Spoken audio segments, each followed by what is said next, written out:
Hello, everyone. This is Z, and today I have another special guest with me, Mr. Theo Travis, who have worked with very well-known musicians in the world, including Robert Fripp, Steven Wilson, and David Gilmour, to name a few. He's currently a member of Soft Machine. So let's get meet Mr. Theo. How are you doing? Very well, thank you. Very well. Nice to speak to you. Yeah, thanks for giving us your time and supporting this channel and Okay. independent music. And I just wanted to check in with you. How was the tour, US tour? You recently finished the US tour. So it's always good. We did it in three parts. We started off on the East Coast last October Hmm. and played New York and went around, played Chicago, Reggie's in Chicago. Hmm.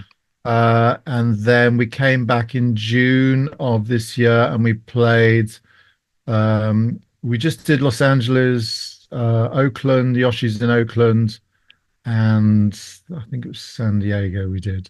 And then we came Hmm. back again in September, October, and did more around the sort of East Coast and back to New York, uh, and uh, and a few gigs around there as well. So Hmm. it was good. We met a lot of people, a lot of concerts. Went down very well.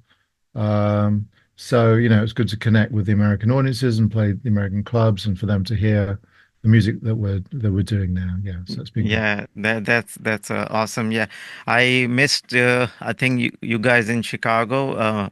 Most probably, I've been traveling somewhere else, but it would be great to catch up with you. I've seen you performing with Steven Wilson and others. I think my first introduction to you was, I think, on Grace for Drowning tour Okay. when you. So then I was like, okay, got familiar with it, and then identified your back catalog and stuff like that. So I want to ask your recent release. Like you released a new record. It's a music of Duduk hmm meditation. So tell me hmm about it. Like I think you released two records this year, right? Yes. So the Duduk meditation is quite exciting. So this is the Duduk. Many people won't be familiar with it. It's a woodwind instrument from Armenia. It's got a very emotional sound, and although people won't know the name, they will have heard it because it's on some big film Really? soundtracks like Dune and Syriana and lots of sort of major sort of Hollywood because it's very emotional, sounds very kind of exotic and far away.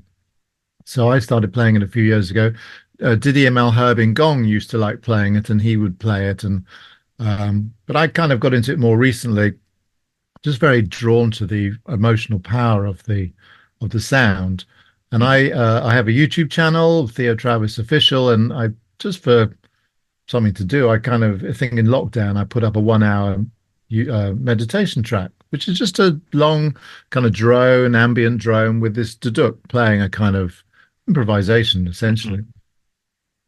And it started getting a lot of hits and a lot of views, and I found that people were coming back to it and using it to fall to sleep to and to relax to and to just kind of find a bit of peace within themselves or whatever. And now, which is only about 3 years later, it's had 1.5 million hits, views, Oh, that's and amazing. I've been doing other tracks using this to Duduk.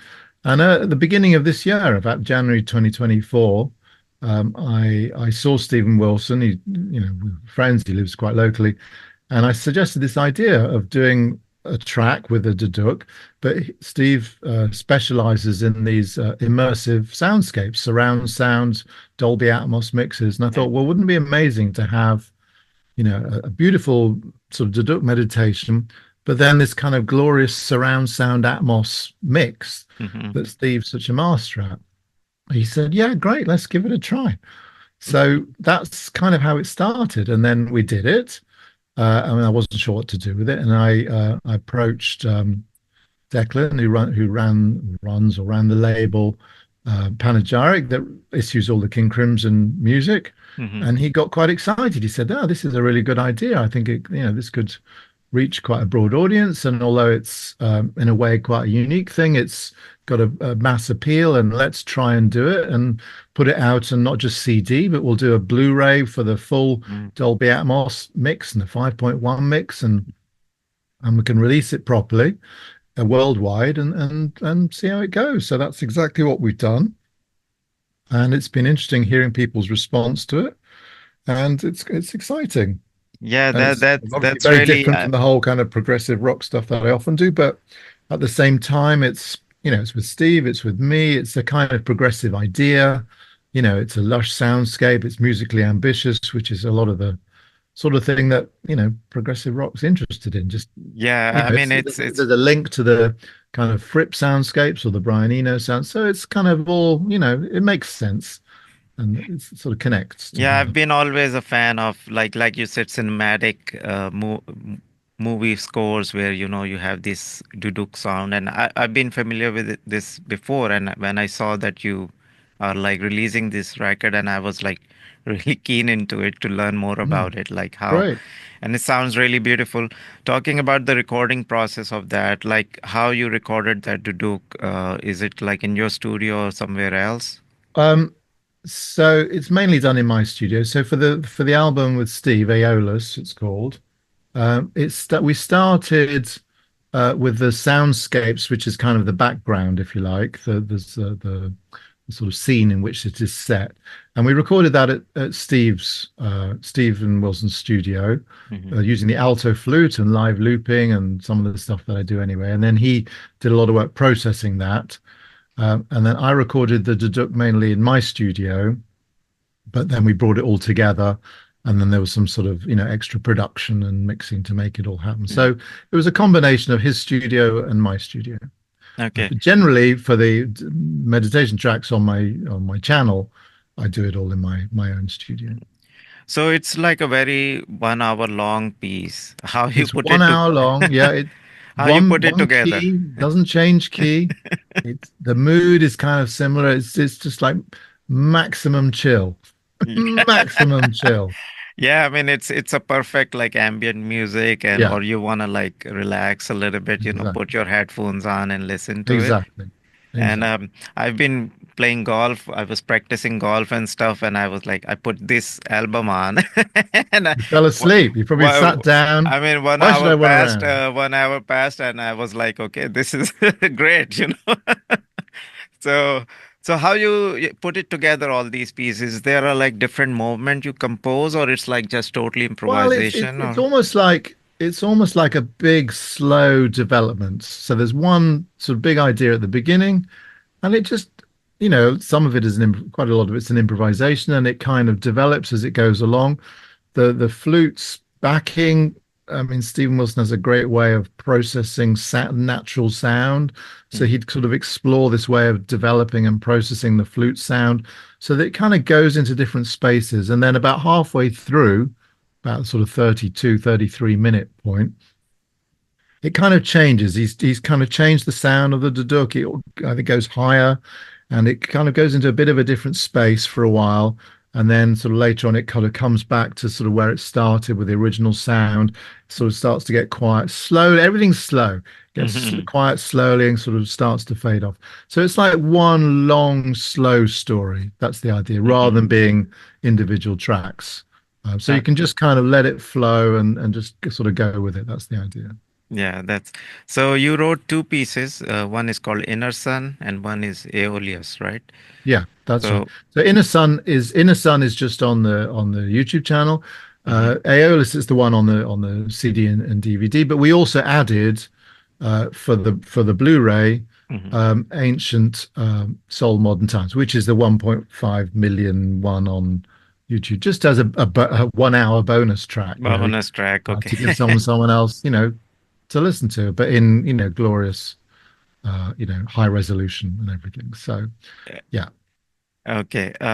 So t talking about the Atmos mixing, you re like how you recorded that, like Atmos is like surround and Yeah, up and down surround. and That's right. like Above so your head, below your feet, behind, on the sides, yeah. everything. So how did you record it like instrument multiple times to give that scape or Yeah. you So know? what we did was with the alto flutes, we recorded several layers. Hmm. So we'd sort of do one take with looping pedals, and then we do another take with looping pedals, and then from those few multiple takes, Stephen would then take each one and he would do different things with them. So, say there's one layer of flute layers, if you like, he Mm-hmm. would then take that and he would do different things. So, he'd have maybe turn that into three layers, and one he would do a certain sound treatment, one he maybe add certain echoes, maybe a different reverb. And so, he would get a lot out of the different layers by using them in multiple ways with different sound processing, different spatial things.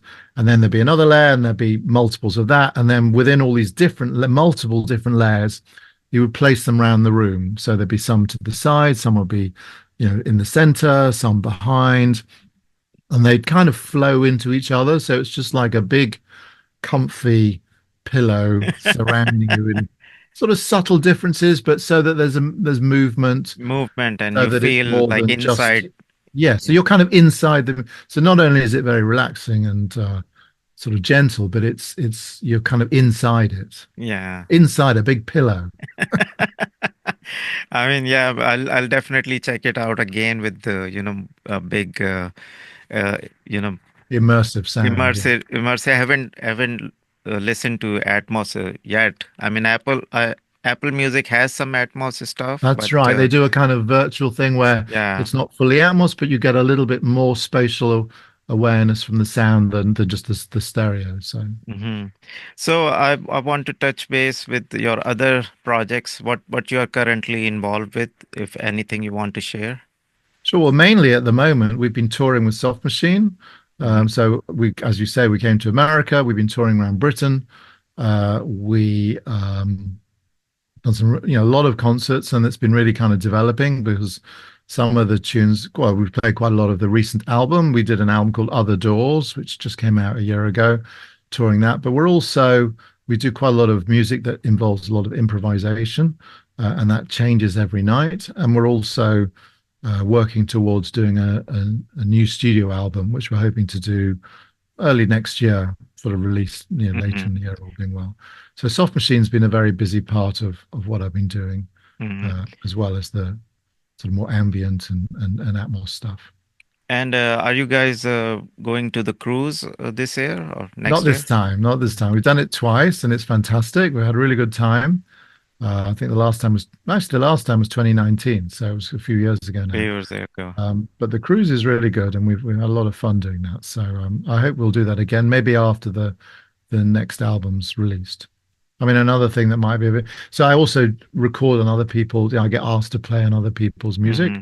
So, for example, I've played some saxophone and flute on the new Stephen Wilson album that's going to be coming out next year. Hmm. That was quite exciting. I haven't heard the final version, but what I did hear was very exciting, and I've heard really good things about it.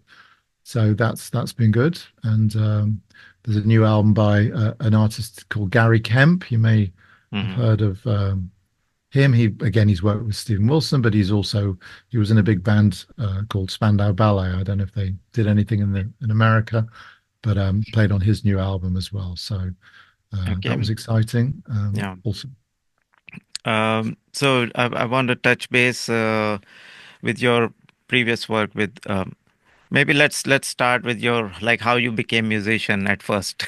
Like I think you did a music degree from I university for did, but French. that was when I was, sort of 18, 19. I basically started playing the flute when I was 9, you Uh-huh. know, usual lessons, studying, etc., having once a week lessons. When I was about 13, I really got into Yes. Oh, that's a trouble. Yeah, basically Yes, King Crimson, Pink Floyd, and then I became obsessed with all of them. And then when I was about 15, 16, I got into the saxophone and I got really into jazz, John Coltrane, Stan Hmm. Getz, Dexter Gordon, Sonny Rollins, Miles Davis, all of that stuff, and really got heavily into that. And, ever since then, it's been a kind of mixture of all those things, the jazz, the progressive rock, the kind of some experimental stuff, other music I hear. I listen to a lot of classical music. Um, when I was probably 15, 16, I started playing the guitar in my bedroom, right, learning all the songs I could learn, and just a love of music for many, many years, really.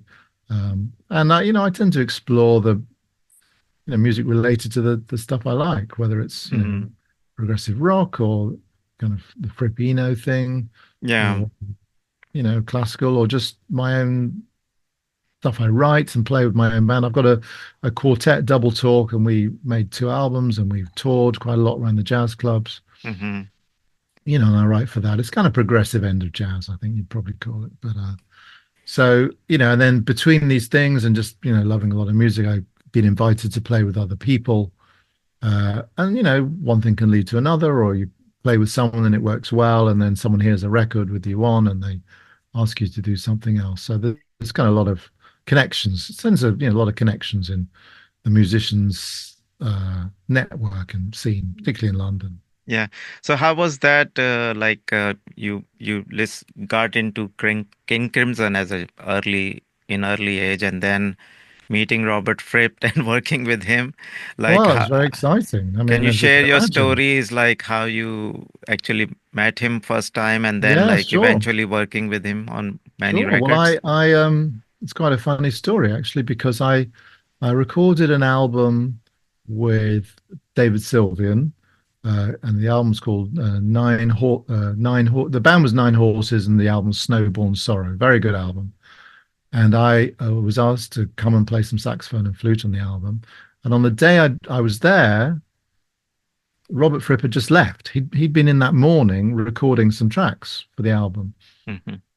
And also at the same time, Robert had been doing a solo soundscape support slot on a Porcupine Tree tour. Hmm. So this would have been what, 2014, something like that, 14, Hmm. 15 maybe. Um, was it earlier? No, it was much earlier. Much Sorry, much earlier, I earlier. think, yeah. 2004. Maybe 2003 or 4, yeah, Or something, yeah, yeah. 2004. You're right. So a long time ago, 20 years ago. So I was playing. I was already friends with Stephen Wilson. I'd just done this David Substance. So I thought, well, look, I'm playing in his world with his people he works with. So I'll contact him. And we Hmm. had a mutual contact. So I emailed him and said, look, you don't know me, but I've just done this, and I was given your email address. I just wanted to make contact and maybe see would you contribute to an album I'm doing. And he wrote back to me and said, ah, yes, I've heard of you. I know you're playing. He said, you played on the David Sylvian album, the album I played on, he played on, and David used all your solos and none of mine. But don't worry, I don't hold it against you. I don't resent you for it. And I was like, oh my God, that's a bit awkward, a bit Yeah. embarrassing. But then he was kind of fine about it and complimentary. And he said eventually he wanted to come and hear me play live. He was very keen on hearing me play live. Hmm. So he came to a Soft Machine Legacy gig around that time Hmm. to a concert in London, which was the first time I met him. He came along on his own, had some food, listened to the music, chatted to us all, enjoyed it, left. And then, later on, he said, "Okay, look, you can come down to my studio, and I'll contribute some soundscapes to your next Hmm. album." And he did the soundscapes. He was very well organized. It sounded fantastic what he did, and he did it very Hmm. quickly. So I kind of I was prepared, and I had my flute and my setup ready. And I said, "Look, if we've done it all, it sounds brilliant. Maybe we can do some recording together, some improvising." And he said, "Okay, why? Okay, fine." So we did. We set up and recorded, and it was going really well. And it was at a time, it was about 20 years ago, when he really enjoyed cakes. He loved eating cream cakes. He Yeah. stopped all that now, but at the time. So I took him some. I took him some cakes for the event as a present, as a gift. So after we'd done some recording, I said, well, maybe do you want to stop for tea and have cakes? He goes, ah, when we have cakes, that's the end of recording. No more recording after cakes. So I went, oh, let's not have the cakes. Let's leave the cakes for a little bit. So we did a bit more recording. And then we had the cakes and tea. But those duo improvisation recordings, Hmm. which has only been a few hours, not very long, was enough for the whole Thread album. And we did a duet, Travis and Fripp called Thread. Hmm. And this was the bonus stuff after what he'd recorded for my Double Talk album. There was enough for a whole album, which was amazing looking back just from one afternoon in January, back in 2007, I think it was. Hmm. Um, but he liked what I did, and I loved what he did, and so the album came out, and he was very happy with it, and we did a CD, and then we did a vinyl edition, and then it was only about a year later. I think he must have suggested doing some concerts, little duo concerts, Hmm. and it also all led on from there. But it was exciting because I'd heard his records for many years, and here he was kind of playing with me and enjoying what we did together. So that was That exciting, that's amazing. You very you rewarding. also worked with David Gilmour, like Yeah, well, the same thing. That's all. When you've been listening to Pink Floyd records for yeah, 40 years and and you then share some you're stories standing about. next to him. Yeah, that was a bit surreal. So you were involved on his solo records mostly, or No, I didn't play on any of his solo records. He was looking for a saxophone player to play on the Rattle That Lock tour on some of okay, the concerts in 2015, yeah, yeah. um, for some of the concerts. And he'd got my name and emailed me out of the blue. And, it was crazy. And then he said, "Can you come to a rehearsal?" I went to a rehearsal and I was standing next to him. And it was, he's very relaxed. He's very, laid back and relaxed. And I was quite prepared, but he said, "Okay, let's start up. Let's try one." And all the musicians in the band, very professional, all very, seasoned session players. Yeah. He goes, "Okay, should we play Us and Them off Dark Side of the Moon?" So then Yeah. he starts playing the famous guitar riff, and the band's doing it, and I'm standing 2 feet away from him, and I'm going, "This is ridiculous," but very enjoyable. Anyway, I didn't make a fool of myself, and we did Yeah. the So concerts, you and were I at the whole tour at the Rattle. No, there was already someone else booked on the tour, Okay. but this other person, he couldn't do the first few gigs or the first two, Okay. 3 weeks for whatever reason. So those are the concerts I was asked to do. It was just specifically those. Hmm. But it was a thrill. I played, "Shine on You Crazy Diamond" and "Money" and "Us and Them" Yeah. and lovely songs from Rattle That Lock album as well. So Yeah, yeah, I it's I went exciting. to those concerts, but I don't remember that seeing you No, there. I didn't do America. I didn't come to Yeah, America. that's why I was like asking this if you were on the full tour. Maybe I forgot Yeah, to no, I look did up. the Europe ones and the British one. So Uh, they're very exciting and very rewarding. And yeah, I mean that's the beauty of music, when you're like get better eventually, and you work yeah, with the people you look after. It's yeah, like a very satisfying yeah, feeling. yeah. Um, So, what else? Uh, and you, of course, work with Porcupine Tree very back in a day, early records Yes, it as all well. kind of Yeah. connects to working with Stephen. We first worked together with Jansen Barbieri Khan, so Steve Jansen, Richard Barbieri, Mick Khan, Hmm. on a project where I was the horn player and Stephen was the guitarist, both as sidemen. And I met him through that. And then, at that time, I think he was recording Stupid Dream, Yeah. the album. So I played on that, and he was starting a new thing at the time, Bass Communion, and I played on that, and then on No Man Records, and we've kind of been friends since. So he asked me to do things, and I've asked him to do things with me, like this new album, and so Hmm. yeah, there's been mutual connection and like love of a lot of similar music. So your recent mu instrument you picked is like Duduk, right? For last couple of years. Any other instrument that you are like looking into it? Well, I'm often interested in interesting flutes. So my main thing is obviously saxophone and flute, and then I've got all this stuff with the Duduk. But I have a whole cupboard full of interesting wooden flutes, and I've got an Irish low whistle, and I've got an Andean flute and a wood flute. This, and I'm kind of interested in just exploring different sounds from different woodwind instruments. But as I say, the Duduk is something special for me, and saxophone and flute are what I've always done. So that's kind of. But then I also write music, on the computer using, MIDI and sampled instruments and all sorts of other things as well. So So, I'm often yeah, your exploring. songwriting process, like how you usually start the idea of, It writing a new varies. song It and does stuff. varies. Sometimes it's on the saxophone or flute. More often it's on a piano sometimes. Sometimes I'll, maybe have a little idea and work with a sound or beats or something. I mean, I work with Logic and I work with Ableton Live, so I've got access to all sorts of sounds that you can Hmm. work with. So it varies. Sometimes I even with the sort of flute loops for soundscapes, but it's nice to have a variety of approaches to writing so that you get different types of music, different sounds of music in the songs. Hmm. Uh, Sometimes, I mean, recently I released a song, a winter song on Spotify, and that started with the lyrics. So I started with the lyrics on that one, and then piano, I think, for the sort of harmonies. Hmm.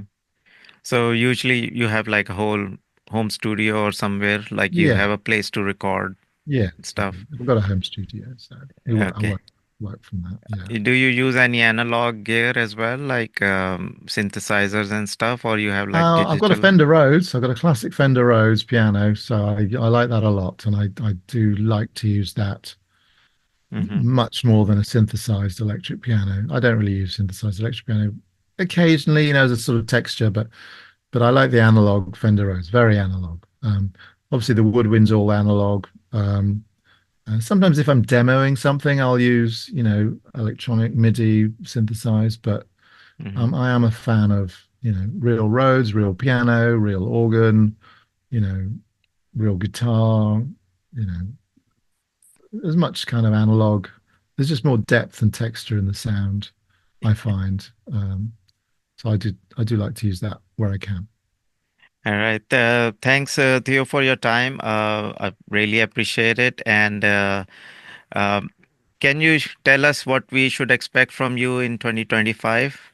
Okay, well, as I say, there's going to be some touring with Soft Machine, and I hope we're going to be recording a new album. So keep an eye out on that.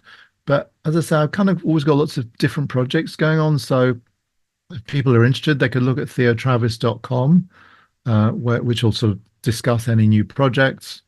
And you can get it if you're interested in Duduk, you can go to YouTube and look at the official channel, Theo Travis Official, because there's quite a lot of interesting sort of meditation and Duduk tracks there. Um, and then, Stephen Wilson's got the album coming out that I appear on.